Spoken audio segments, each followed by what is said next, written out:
Next up on the Cosmic News Network, First Contact with Joshua Pert. Good morning, Earthlings. Good. How you doing today? Good. How you doing today? Welcome to First Contact Radio. Welcome to First Contact Radio. To talk about all these things I'm talking about is because in life, everything is energy. Every single thing that's out there. Yo, it's First Contact with Joshua Poet. He's the man on the mic, just in case you didn't know it. Covering news from all around the globe, from the weather and space to UFOs. He'll talk politics and make you open your eyes. Conspiracy theories and government lies. They'll dig it all up and try to find the proof. Cause it's time to demand the truth. It's time. First Contact Radio. We have time to demand the truth. It's time. First Contact Radio. We It's have time arrived. to demand the truth. It's time. First Contact Radio. It's time to demand First the Contact truth. Radio. We have arrived. First Contact Radio. It's time to demand. Good morning, Earthlings.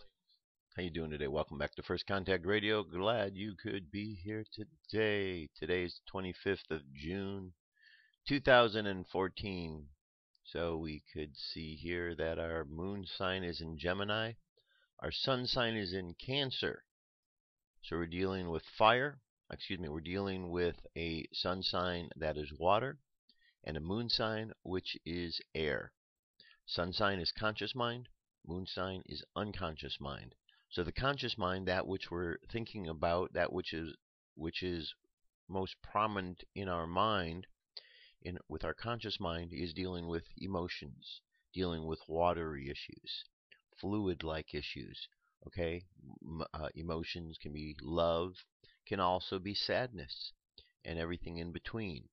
So we have emotions on the surface, and then underneath the subconscious mind we have air, words and actions, stimulating things that are going on underneath that will affect the conscious mind, because the conscious and the unconscious mind work together. So if you think in terms of just air and water and how those two elements work in life, and when you mix them together, you can see that air and water can be nice. You can have a nice breeze over the water, or you could have the wind. The words and the actions could be so much that it stirs up the emotions, and then you have a hurricane, or maybe the water gets blown around quite a bit. So you understand the ideas, how the underlying words and actions can affect the outlying emotions. And that's why the Cancer sign of the Chariot is wearing the armor, to protect oneself from being blown around by all of the words and the actions, by the wind of the world, or the fire, or the earth. So we want to make sure that we're well protected in that regard. We've had a opposition that took place a little earlier this morning, a couple hours ago, between between Uranus and Mars. So things were opposite. When things are opposite from each other, they can balance each other out, or depending on how different they are, they could really be complete different extremes. Completely different. Okay, so this is between Mars, which is life force energy, and Uranus, which is change, unexpected change that takes place. So we'll just see how that plays itself out. This afternoon, also between Uranus, we have a sextile with Gemini, the moon sign. So that deals with our communication. Anytime you see Gemini, it's dealing with communication. Remember, we're still in a retrograde phase for a couple more days yet, where it appears that we're going backwards. And during this phase, there's lots of things that can be unexpected, because the way we communicate sometimes can be unexpected. And with the Mercury retrograde, you also have to be aware there. Shortly after that transition takes place, about 15 minutes later, there's another one. This time it's between Mars and Gemini. And here you have a nice trine, good positive energy between the two. Mars, our life force, and our communication. So the way we communicate and the force, the passion behind it. That seems to play itself out. And then later this afternoon, 4:11 p.m. These are Pacific Standard Time. Adjust accordingly for your time zone. Here we have a lesson, a square between Gemini, communication, words and actions, air. A lesson between that and Chiron, the wounded healer. So how we find that that wounded aspect is able to actually come back in life and be stronger, be better for it. All right, here are some planetary positions that I wanted to bring up here today. So this is a chart that lists all of the different planetary aspects that are taking place. Sun in Cancer is there till the 22nd of July. Moon is in Gemini until tomorrow, the 26th. Mercury is in Gemini. We're still retrograde. It's going to be in Gemini until the 14th of next month. Venus in Gemini, this just switched over, so that would be, actually it's in Gemini right now. It switched over on the 24th. Mars is in Libra until the 27th. Jupiter's in Cancer till the 17th of next month. Saturn's retrograde in Scorpio. We can see it's going to be in Scorpio all the way till Christmas Eve. Uranus is in Aries all the way till March of 2019. Neptune's in Pisces until 2025. And Pluto's in Capricorn till March of 2023. So you can see here, some move quicker, some take a long time to go through their aspects. And if you just go through and just apply like the keywords to this, you can understand what this is about. So Pluto here, deep transformation, in Capricorn, which is physical things, the physical world,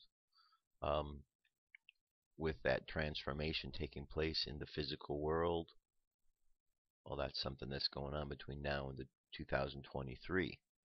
And so we could see the changes that are taking place when Pluto has been in Capricorn in the past, and there have been these changes that have taken place like this. We can go back and look at history and see how life was affected and the changes that took place. The physical world, our physical being, what takes place with our physical lives, all of these things are around Capricorn. And one thing about Capricorn to remember is it's the tarot card of the devil, which is the Hebrew letter Ayin, means I. And it reminds us that we need to look past illusion. So even though there's all this change, this deep transformation going on with the physical is just an illusion to what is behind the physical world. And when we see beyond it, we see that there's a lot more at play. Okay? So just thought you'd find this helpful to see this chart here. Let's move on. This next bit of information here I thought you would find useful. You could play around with this.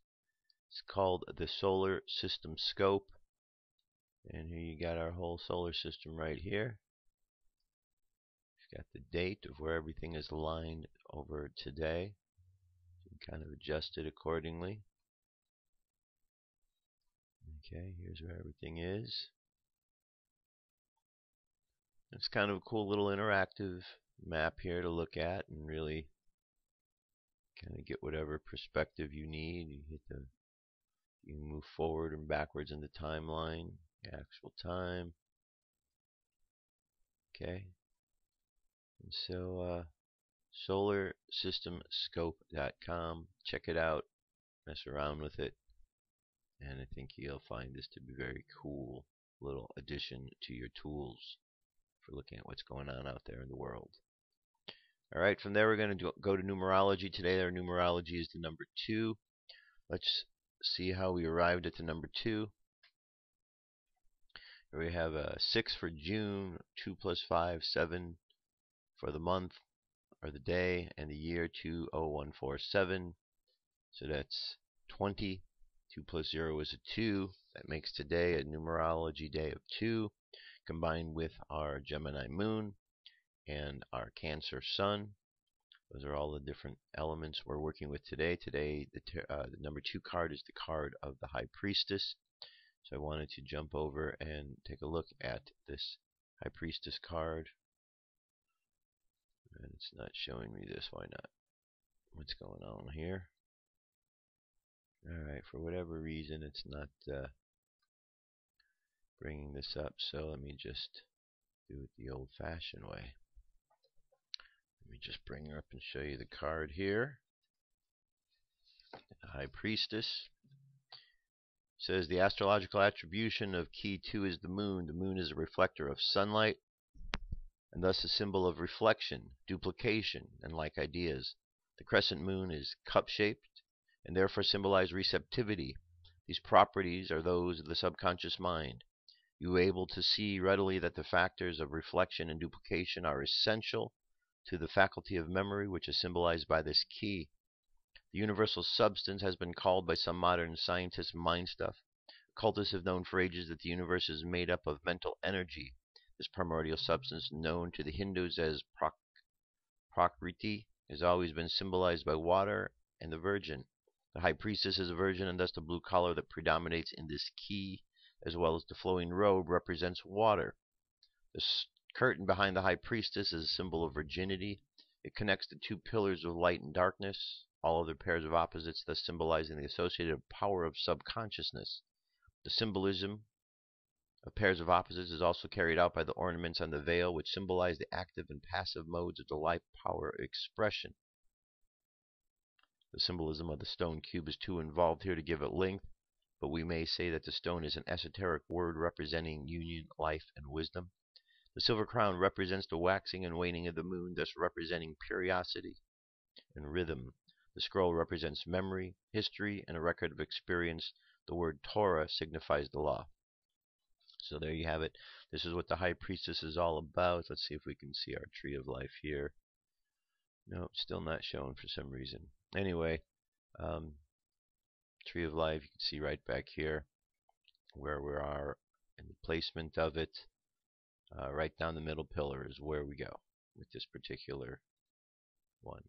Okay, so that's what's going on. We got the 2, we got the 6, which is the Lovers, Gemini, and then we also have Cancer, which is the Chariot. Current moon phase is 3% full. Doesn't want to seem to get off of this sky scope here. 3% of the way full, making its way back down to new moon. Over here it shows us that the sky for tonight says with Scorpius now in fine evening view. Keep an eye on the doings of Delta Scorpii. This is the middle star in a row of 3 marking Scorpius's head. In July 2000, it unexpectedly doubled its brightness. It has remained brighter than normal ever since. The fluctuations at about magnitude 2.0. Compare it to Beta Scorpio at a magnitude of 2.6 and Antares at 1.1. Alright. The Mayan Oracle here for today is a 4-tone day. You can see right here. It's a 4-tone. 4 right here. 4 mirror guided by the wizard. Phrase for today is I define in order to reflect measuring order. I seal the matrix of endlessness with the self-existing tone of form. I am guided by the power of timelessness. Space weather, our solar wind is currently at 322.9 kilometers per second. Planetary K index at the moment right here you could see is in the quiet range. 2. We have a coronal hole, one little one right here. Tells us that around the 28th or 29th we'll be feeling the effect of some wind coming off of this coronal hole, so we'll pay attention to how severe that may or may not be. M-class flare possibilities down to 1, X-class to 1, and geomagnetic storm activity is pretty low as well. And over on the Jewish calendar, today is called 27 Sivan. 27 Sivan. And the daily study for today is this. It says, upon every person's soul there are words written and words engraved. The words that are written are not the essence of the person. They come to the soul from the outside. Therefore they may fade and fall away, perhaps to be replaced by the words. The words engraved are of the soul itself, just as engravings are no more than the form of the stone. The soul finds quietude, these words are there. And when the soul is in turmoil or soiled by experience, these engravings need only to be cleaned and uncovered, but they can never be torn away. These words engraved upon the soul, they are also engraved in a holy fire written in the depths of the soul of all things. They are the same words that Moses heard and inscribed on stone and on parchment. And at times, when you immerse in the Torah and the words of the sages, and you allow it entry to touch your soul, you may hear those words resonating inside.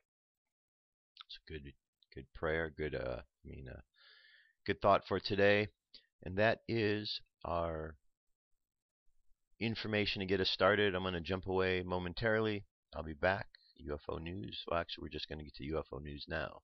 Then I'll jump away after that. Here we go.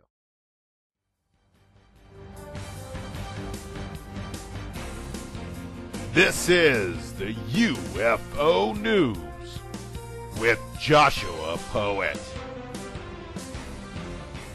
All right, Dirk. Thank you very much. Today's UFO sightings, first one takes us over to Canada.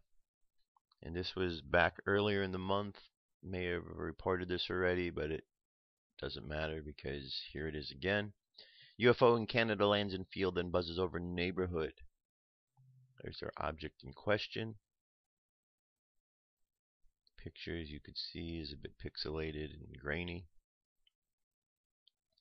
This unique video of a UFO that was recorded in Canada just a couple weeks ago. The eyewitness speaks only French but tries hard to explain where he saw it, when he saw it, and what it looked like. If you want to see the UFO in the video, then jump to the 3:23:5 mark. But I do understand that he believes this UFO is far back in the distance, landed near a line of tall trees, but then recorded a close-up a bit later. Alright, so let's go to 3:25. Alright, there it is. Okay. And it's a 7-minute 41-second video, but I'm going to leave it for you to check it out. Okay. Next, I'm going to jump over here to the 23rd. Here we got a couple of planes, and there's one object and a second object right there.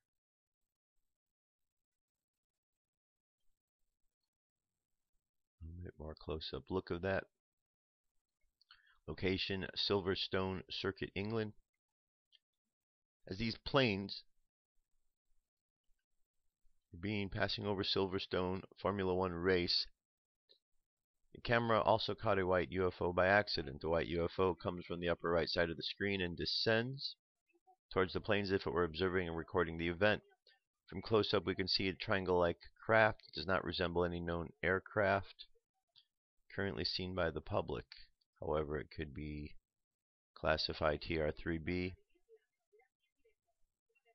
Okay.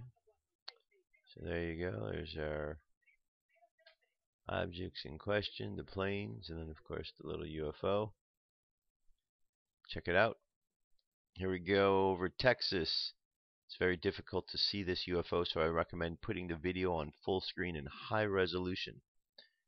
It has long been suspected that UFOs are capable of cloaking and becoming invisible.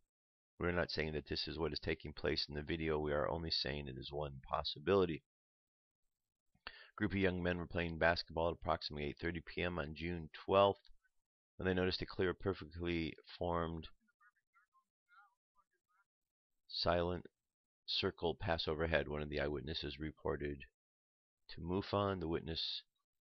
The UFO was moving in northwest direction northward in a sky straight line near Seawall in Galveston, Texas. They watched the object move and can no longer be seen. Okay, so you're not really going to see it good here. You got to make it clearer, and when you do, you shall see it much better. I'm going to enlarge the screen, I mean. Okay, compilation video here. In this UFO video compilation, we present a collection of original UFO videos that were featured on YouTube, Look Now TV in the spring season of March through June 21st. In addition, we're also featuring new spring sightings that were never released anywhere before this UFO video. Okay, so And we have sightings here from Puerto Rico, Ohio, Atlantic City, New Jersey. 25-minute and 48-second video that has a nice good compilation of sightings that took place over the spring. A number of them you have seen because we have shown them on this page and this site and the show. Some of them, first time that they're being presented. Okay, so there's definitely some good shots out here.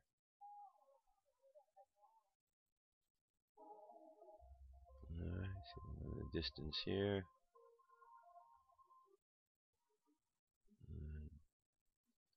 Okay, so I'm going to let you check it out on your own. It's a 25-minute video. Check out the link at firstcontactradio.com. And last, this bizarre story was published by Michael Sella of exonews.tv and picked up by the Huffington Post. Was it a slow day, news day, or is there something sinister going on that we earthbound humans know nothing about? Let's hope it was the former. Signed, Richard. A former U.S. Marine has claimed that he spent 17 years defending humanity on the surface of Mars. The former serviceman, who goes by the name Captain K, but who we were unable to verify independently, reported claims that he was sent there to hold back the tides of alien invaders at 5 separate colony bases. The man claims to have worked for the Earth Defense Force, joined by fighters from countries including U.S., Russia, and China. Speaking with Echo News TV, he said that the training for his mission took place on Titan, Earth's moon, and in deep space. So here we have a 3-minute, 32-second video in which he is talking about such things. And I'm going to leave it for you to check it out, see what you think. Did we put people on Mars? It's quite possible we did. It's quite possible we did. You can certainly find information. Andrew Basaggio has a page out there where he talks about it. He was supposedly on this program where he was one of the children that was taken up to Mars for a number of years. He also claims that Barry Soetoro was along with him on that journey as one of the children. Barry Soetoro, in case you know the name but aren't quite certain where it is, well, that is the actual name for Obama. That's his actual name for President Obama. Barry Soetoro. It was the name when he was adopted. That was listed on his adoption papers, along with the designation that his religion was Muslim and so on. So anyway, that's about Mars. The links are available. Check them out. I'm going to jump away, and I'll be right back, and we're going to continue on with the Book of Urantia. Come into our circle, Great Spirit. Fill our souls with peace.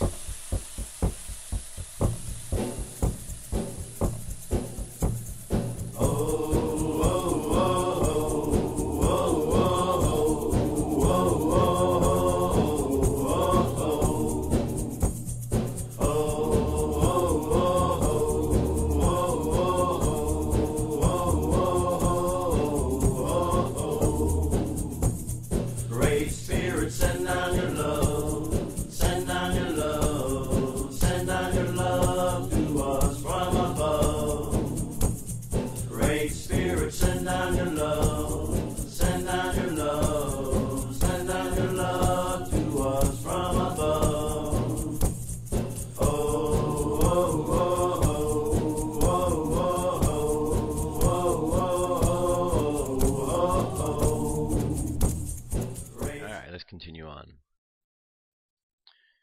So, the Book of Urantia. Urantia being Earth.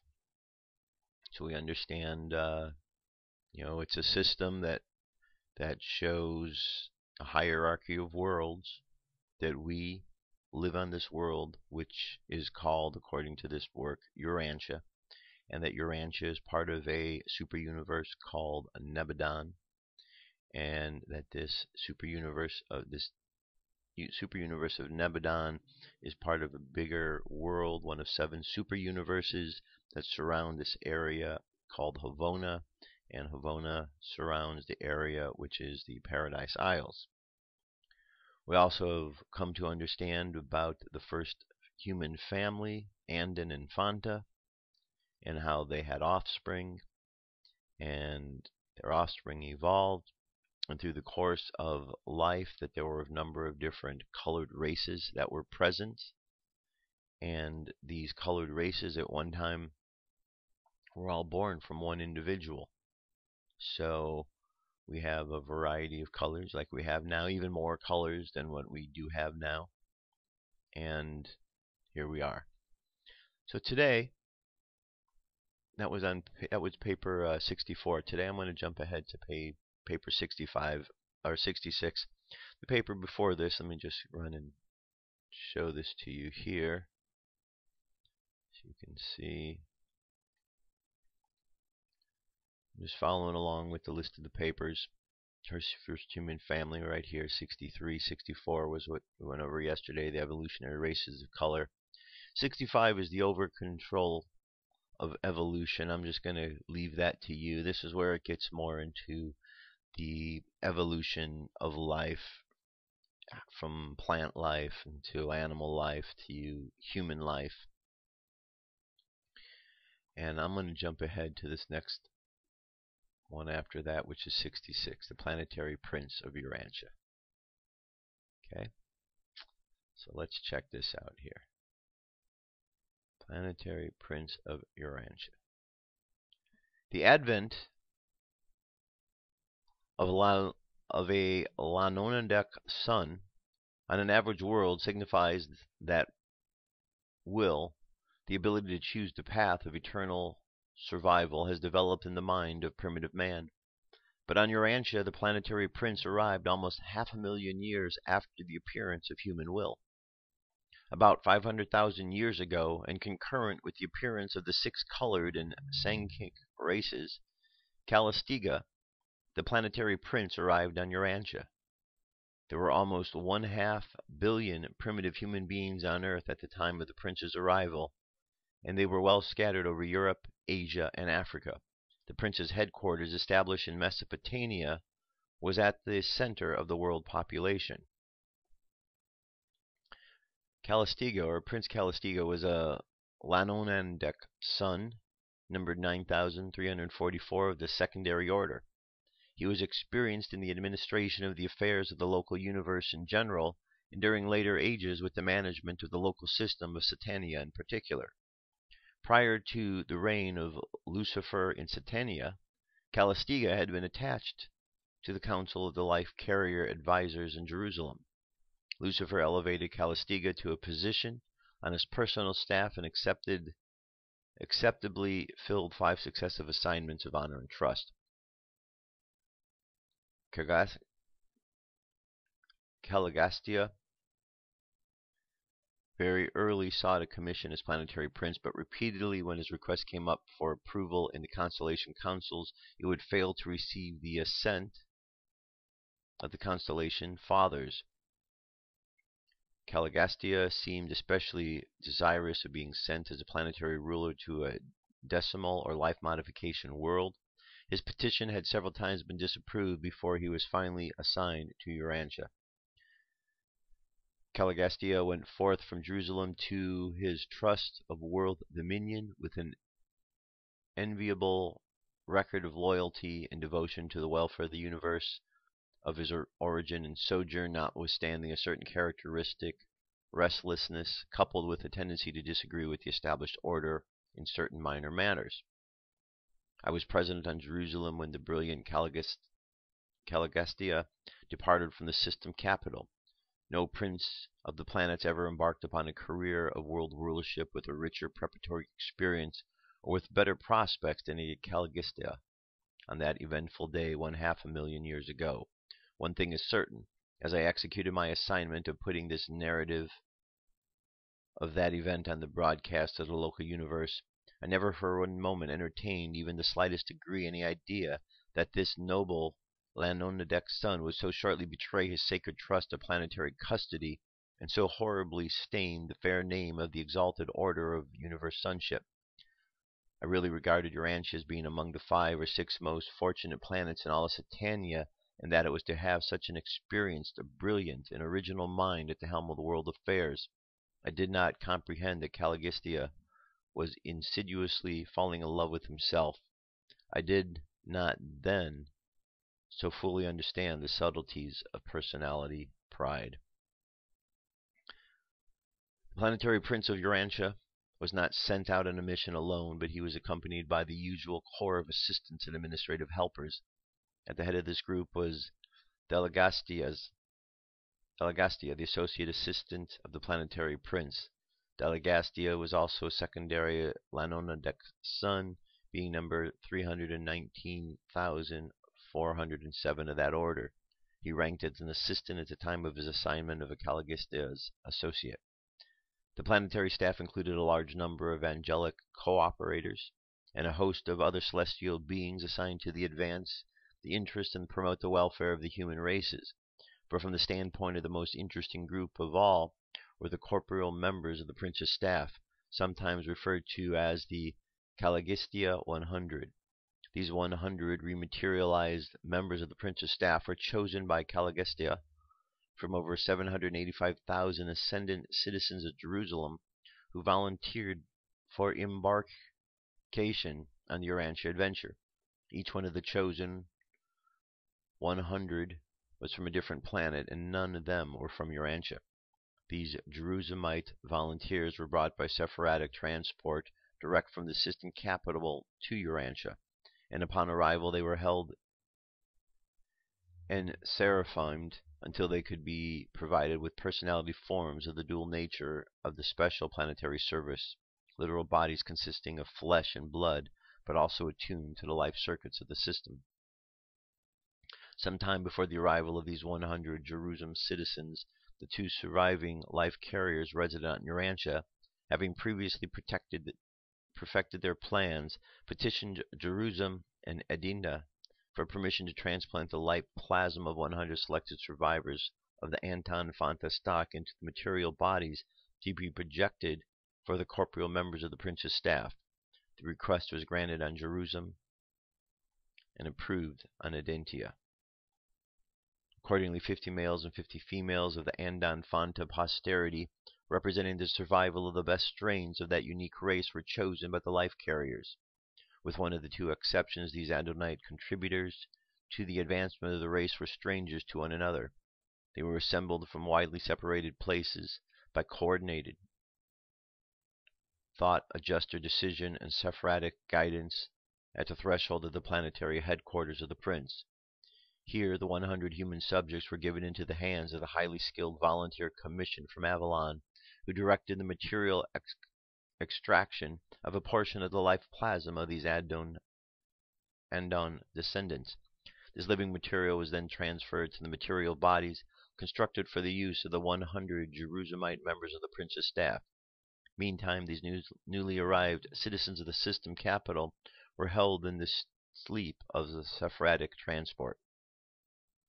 These transactions, together with the literal creation of the special bodies for the Caligistia 100, gave origin to numerous legends, many of which subsequently became confused with the later traditions concerning the planetary installation of Adam and Eve. The entire transaction of repersonalization from the time of the arrival of Sephardic transports bearing the 100 Jerusalem volunteers until they became conscious threefold beings of the realm consumed exactly 10 days. Dalmatia. The headquarters of the planetary prince was situated in the Persian Gulf region of those days, in the district corresponding with later Mesopotamia. The climate and the landscape of Mesopotamia of those days were in every way favorable to the undertakings of the prince's staff and their assistants, very different from the conditions to which have sometimes since prevailed. It was necessary to have such a favorable climate as part of the natural environment designated to induce primitive Urantians to make certain initial advances in cultural civilization. The one great task of these ages was to transform man from a hunter to a herder, with the hope that later he would evolve into a peace-loving, home-abiding farmer. The headquarters of the planetary prince on Urantia was typical of such stations on a young and developing sphere. The nucleus of the prince's settlement was the very simple but a beautiful city enclosed with a wall 40 feet high. This world center of culture was named Dalmatia in honor of Dalagestia. The city was laid out in 10 subdivisions, with the headquarter mansions of the 10 councils, the corporeal staff, situated at the centers of these subdivisions. Centermost in the city was the temple of the unseen Father. The administration headquarters of the prince and his associates was arranged in 12 chambers, immediately grouped around the temple itself. The buildings of Dalmatia were all 1 story, except the council headquarters, which were 2 stories, and the central temple of the Father of all, which was small, but 3 stories in height. The city represented the best practices of those early days in building material: brick. Very little stone or wood was used. Home building and village architecture among the surrounding peoples were greatly improved by the Manchian example. Near the prince's headquarters there dwelt all colors of strata of human beings, and it was from these nearby tribes that the first students of the prince's schools were recruited. Although these early schools of Dalmatia were crude, they provided all that could be done for the men and women of the primitive age. The prince's corporeal staff continuously gathered about them the superior individuals of the surrounding tribes, and after training and inspiring these students, sent them back as teachers and leaders of their respective people. The arrival of the prince's staff created a profound impression. While it required almost 3,000 years for the news to spread about, these tribes near the Mesopotamian headquarters were tremendously influenced by the teachings and conduct of the 100 new sojourners on Urantia, and much of your subsequent mythology grew out of these garbled legends of these early days, when these members of the prince's staff were repersonalized in Urantia as supermen. The serious obstacle to these good influence of such extraplanetary teachers is the tendency of mortals to regard them as gods. But aside from the technique of their appearance on Earth, the Caligistia 100, 50 men and 50 women, did not resort to supernatural methods nor superhuman manipulations, but the corporeal staff were nonetheless superhuman. They began their mission on Urantia as extraordinary threefold beings. They were corporeal and relatively human, for they embodied the actual life plasm of one of the human races, the Adonic life plasm of Urantia. These 100 members of the prince's staff were divided equally as to sex and in accordance with their previous mortal status. Each person of the group was capable of being co-parental to some new order physical being, but they had been carefully instructed to resort to parenthood only under certain conditions. It is customary for the corporeal staff of the planetary prince to procreate their successors sometime prior to retiring from special planetary service. Usually this is at or shortly after the same time of the arrival of the planetary Adam and Eve. These special beings therefore had little or no idea as what type of material creature would be produced by their sexual union, and they never did know, before the time for such a step of the prosecution of the world work for the entire regime was upset by rebellion, and those who later functioned in the parental role had been isolated from the life currents to the system. In skin color and language, the materialized members of Caligistiga's staff followed the Adonic race. They partook of food as did the mortals of the realm of this difference. The recreated bodies of this group were fully satisfied by a non-flesh diet. This was one of the considerations which determined their residence in the warm region, abounding in fruits and nuts. The practice of subsisting on a non-flesh diet dates from the time of Caligistia's 100, for this custom spread near and far to affect the eating habit of many surrounding tribes, groups of origin, in the once exclusively meat-eating evolutionary races. The 100 were material but superhuman beings, having been reconstituted on Urantia as unique men and women of a high and special order. The group, while enjoying provisional citizenship on Jerusalem, were as yet unfused with their thought adjusters, and when they volunteered were accepted for planetary service and liaison with the descending orders of sonship, Their adjusters were detached. But these Jerusamites were superhuman beings. They possessed souls of ascendant growth. During the mortal life, and the flesh of the soul is of embryonic estate. It is born or resurrected into the Urantia life and experiences growth through the successive Urantia worlds. And the souls of the Calgistia 100 had thus expanded through the progressive experiences of the seven mansion worlds to citizenship status on Jerusalem. In conformity with their instructions, the staff did not engage in sexual reproduction, but they did the painstaking study their personal constitutions, and they carefully explored every imaginable phase of intellectual mind and Morantia, or soul liaison. It was during the 33rd year of the sojourn of the Mantia, long before the wall was completed, that number 2 and number 7 of the Dante group accidentally discovered a phenomena attendant upon the liaison of their Morantia selves, supposedly non-sexual and non-material. And the result of the adventure proved to be that the first of the Planetary midwife creatures, this new being, was wholly visible to the planetary staff and their celestial associates, but was not visible to the men and women of the various human tribes. Upon authority of this planetary prince, the entire corporeal staff undertook the production of similar beings, and all were successful, following the instruction of the pioneer Danite pair. Thus did the prince's staff eventually bring into being the original core of 50,000 primary midwayers. These mid-type creatures were of great service in carrying out the affairs of the world headquarters. They were invisible to human beings, but the primitive sojourners at Damantio were taught about these unseen semi-spirits, and for ages they constructed the sum total of the spirit world to these evolving mortals. The Calgastia 100 were personally immortal and undying. They circulated through the material forms, the anecdotal complements of the life currents of the system, and they had not lost contact with the life circuits. Through rebellion, they would have lived on indefinitely until the arrival of subsequent Son of God, or until their sometime later release to resume their interrupted journey to Havana and Paradise. This anecdotal complements of the Satania life currents were derived from the fruit of the tree of life, a shrub of Adentia, which was sent to Urantia by the Most High of the Numerology at the time of Calistiga's arrival.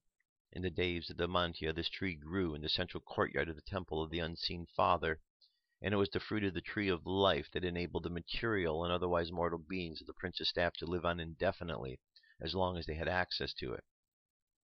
While of no value to the evolutionary races, this super substance was quite sufficient to confer continuous life upon Calgistia's 100, and also upon the 100 modified Adonites who were associated with them.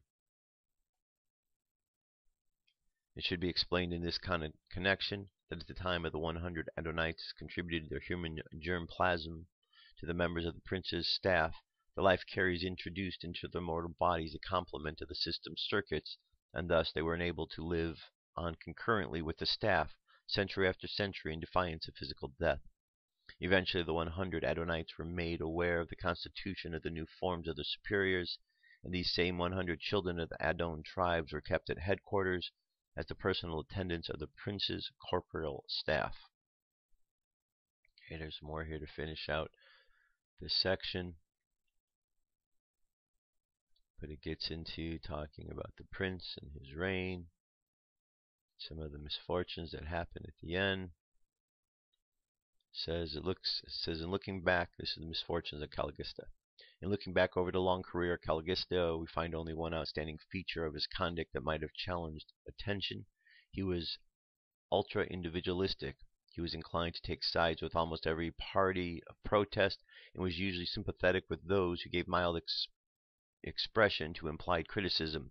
We detect the early appearance of this tendency to be restless under authority, to mildly resent all forms of supervision, was slightly resentful of superior counsel, and somewhat resistive to under superior authority. Nonetheless, wherever is attested, Kami had always proved loyal to the universe rulers and obedient to his mandates of the constellation fathers. No real fault was ever found in him up to the time of his shameful betrayal of Urantia. It should be noted that both Lucifer and Caligista had been patiently instructed and lovingly warned respecting their critical tendencies and the subtle development of their pride of self and its associate exaggeration of the feelings of self-importance. But all of these attempts to help had been misconstrued in unwarranted criticism and as unjustified interference with personal liberties. Both Caligista and Lucifer judged their friendly advisors as being accentuated by the very reprehensible motives which were beginning to dominate their own distorted thinking and misguided planning. They judged their unselfish advisors by their own evolving selfishness. From the arrival of Prince Caligista, planetary civilization progressed in a fairly non-normal manner for almost 300,000 years. Aside from being a life modification sphere and therefore subject to numerous irregularities and unusual episodes of evolutionary fluctuation, Urantia progressed very satisfactorily in its planetary career up to the times of the Lucifer rebellion and the concurrent Caligista betrayal. All subsequent history had been definitely modified by this catastrophic blunder, as well as by the later failure of Adam and Eve to fulfill their planetary mission. The Prince of Urantia went into darkness at the time of the Lucifer rebellion, thus precipitating the long confusion of the planet. He was subsequently deprived of sovereign authority, and by the coordinate action of the constellation rulers and the other universe authorities, he shared these inevitable vicissitudes of isolated Urantia down to the time of Adam's sojourn on the planet, and contributed something to the miscarriage of the plan to uplift mortal races through the infusion of the life blood of the new violent race, the descendants of Adam and Eve.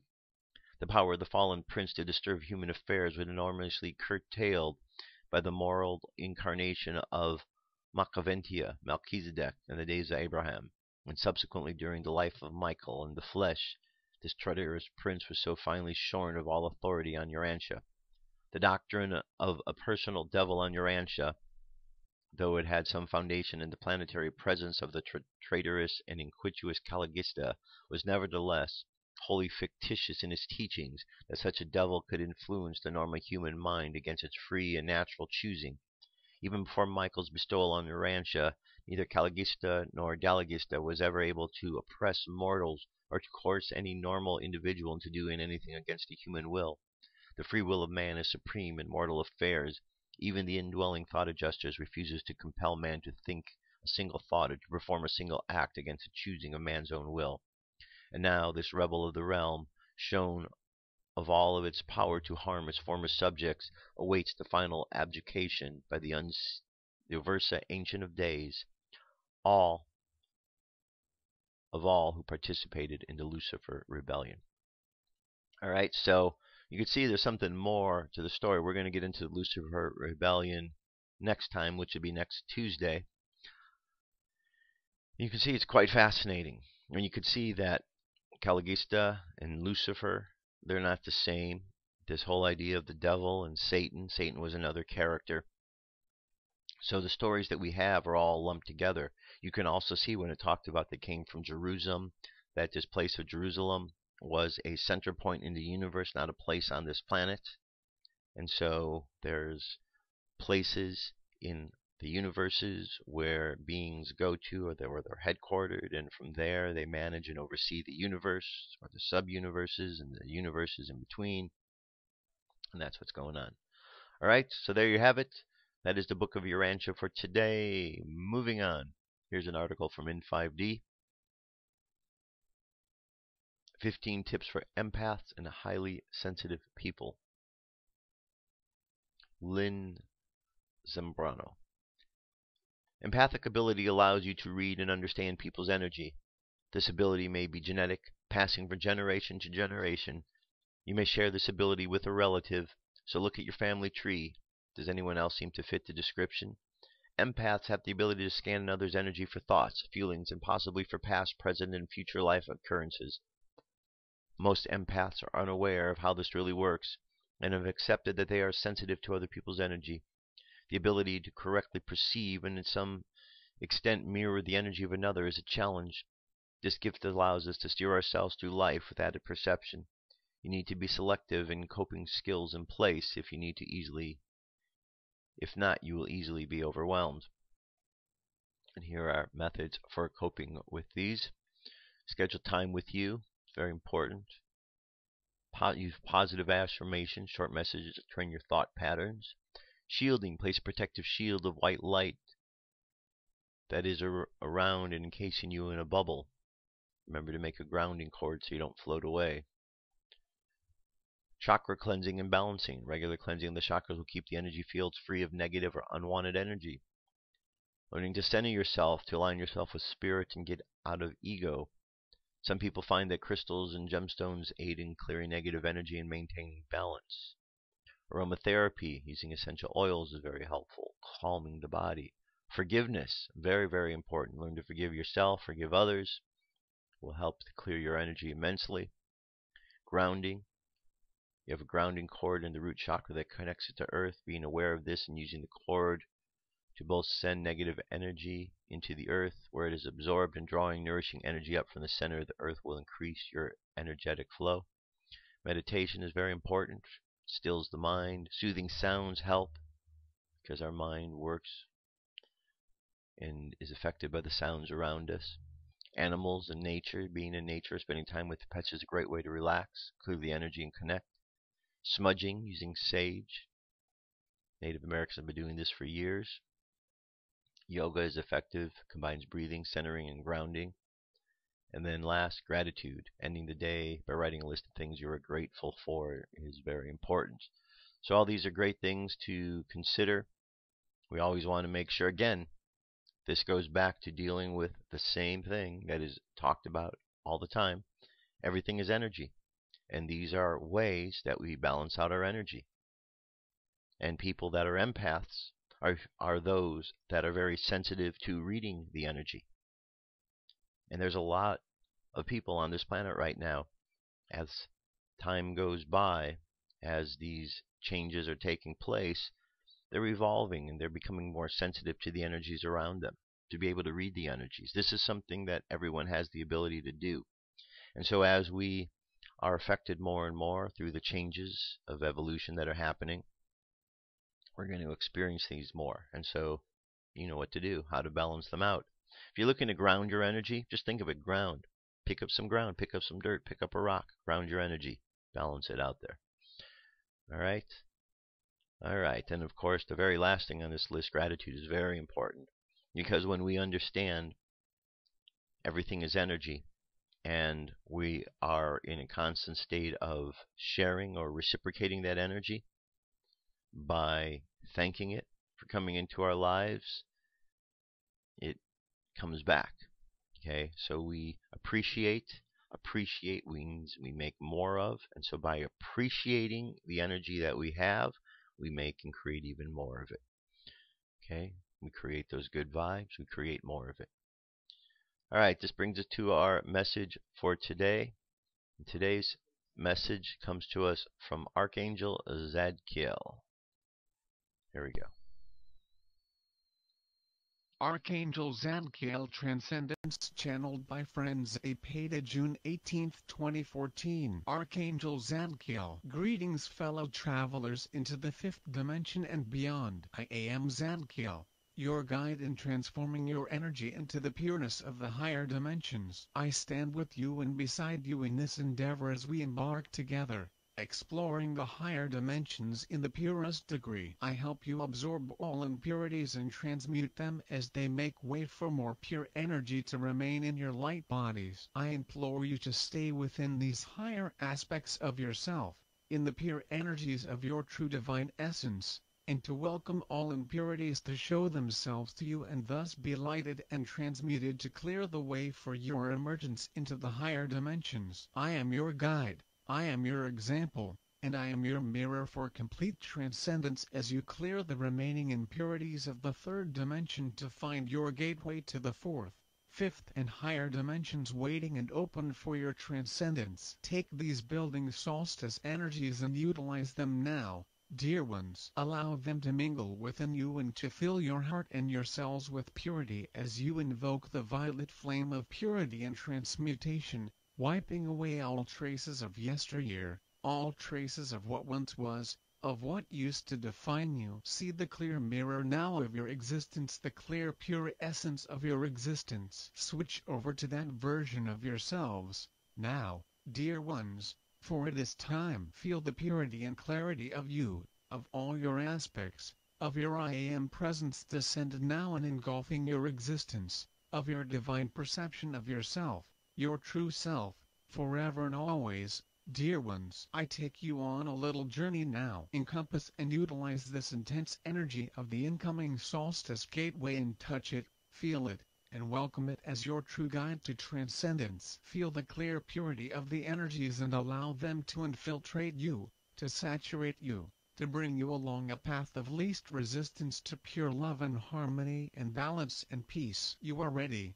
Dear ones, you are primed for it. Just allow it. Sit with it in quiet still moments of innocent curiosity and acceptance of your new identity, becoming more and more apparent to you now. It is not always going to be apparent, but if you will it so, it shall be so. And so this journey I take you on is to get you acquainted with your new self, your wide expanse of energy and brilliance that is touching everything around you. Allow it to touch everything around you, to color your perceptions now. This clear pure energy of transcendence, of arrival into the higher dimensions. I take you there with me now. Feel the purity of it. Feel the softness of it. Feel the highest vibration of it. This feeling is not new to you, for you experienced it as your norm many eons ago. So get acquainted again. Live in it again and don't forsake yourself. Don't analyze it, but just allow it to overtake you as you sit in your quiet moments and embellish yourselves with it. I give you a little prayer to use as you sit quietly in your meditation,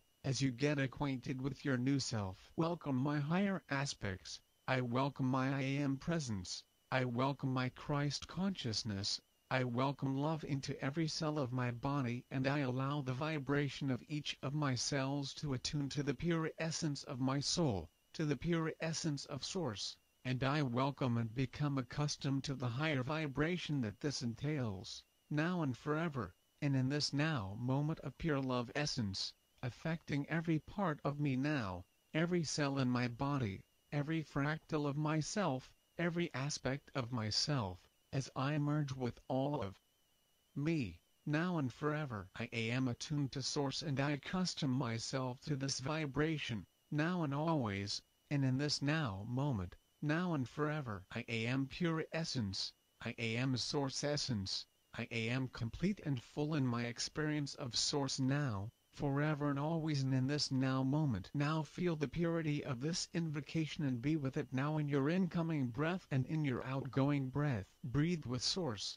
be Source, now and forever, complete and always. Now feel yourself become aware of every cell coming alive and bright and shining in your new purity and divine essence that has always been yours. Feel it rise above the depths you have been living in since your fall into the lower dimensions, and reclaim your rightful essence and identity as pure clear souls of divinity, meshing with Source and becoming alive within it. Namaste. I am Zadkiel, at your service by friends Apeta. Alright, good message. Thank you to Archangel Zadkiel. That brings us to our meditation for today, so close your eyes, take a deep breath, and exhale. Take another deep breath, and exhale again. Another deep breath, and exhale. Imagine yourself jumping up and down in one of those bouncy houses. You know, the things you see all the kids jumping around in. So you jump around in there and you're having fun, feeling like a little kid. And you jump, and when you land, you're going to land on your back. And as you do, you feel yourself landing on the soft cushioning there. And as you land on it, you find yourself sinking down closer to the ground. And then you spring back up. And you experience this as a moment of going through different realities. And you just imagine the idea of bouncing down through different dimensions and then bouncing back up. And you realize how we move from dimensions to dimensions all throughout life. And that to switch back is just a matter of switching back, because we know where we belong. So when we go someplace, we find that we have a returning point, because we have a point of reference. Earth, Urantia. So just imagine yourself going through life, merging with the energy of life, walking in and out through the dimensional pathways that exist.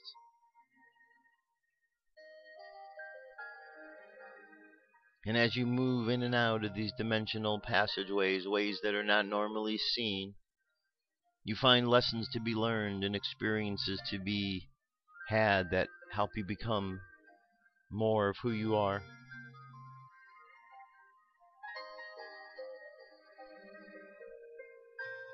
Imagine yourself walking the path of life and sending out love as you weave through these different dimensional realities. So in all places and all energies, you send out love. And you realize through this journey, though you are moving in and out of different realms energetically, you are still here in this moment, in this place. And you realize that you can travel while at the same time remaining here. Because the world of traveling exists far beyond our physical realm, far beyond this physical being. And as we learn to travel and move through other energetic levels and dimensions, we find ourselves understanding more about life and our true capabilities. Contemplate the words of this affirmation. Today I abandon my old habits and take up new, more positive ones. Today I abandon my old habits and take up new, more positive ones. And just imagine yourself letting go of all the things you no longer need. Letting them go, walking away from them, and finding that a doorway opens to new opportunities.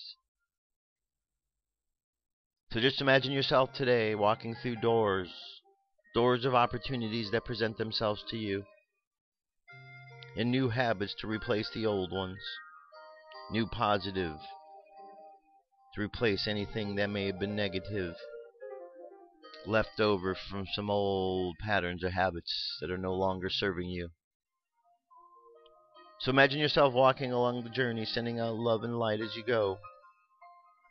And let's bring our conscious mind back to the present moment on the count of 3.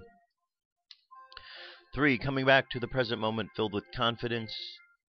2, coming back to the present moment filled with faith. And 1, coming back to the present moment happy, healthy, and whole. Happy, healthy, and whole. Take another deep breath.